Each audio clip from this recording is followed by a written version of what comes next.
Magandang gabi mga diskarte. Mag-unbox tayo ng munting munting regalo ng aking mahal na asawa. Dahil di ko na po siya naregulawan nung Pasko kaya New Year. Gawa ng ang aking 13 month.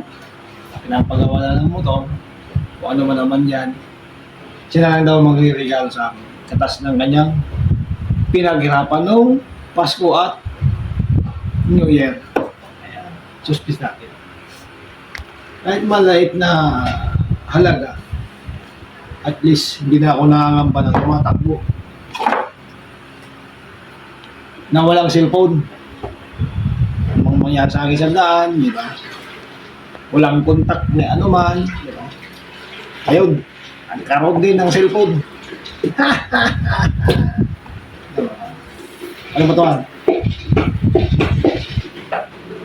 Pero mabilis.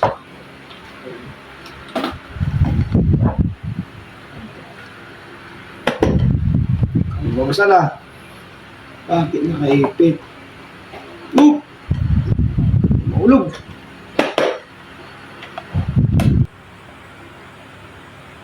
Ayun, nakugot din. Ayun. Anong unit ba to? Oppo E16. Kahit ano naman siya.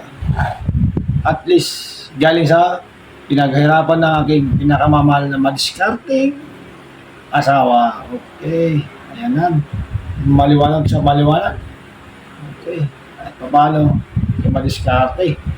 Hindi na nangangamba sa daan. Ano mang mangyari. Hindi contact, wala. Diba? Ngayon, sa GC namin, I'll be back. Diba? Babalik na ako. Abangan ninyo bukas. Nandyan ako sa BMC group chat. Diba sa madiskarte, magandang gabi sa inyo. At salamat sa aking madiskarte asawa sa kanya munting regalo. Happy Three Kings. Magandang gabi sa inyo lahat. Bye-bye.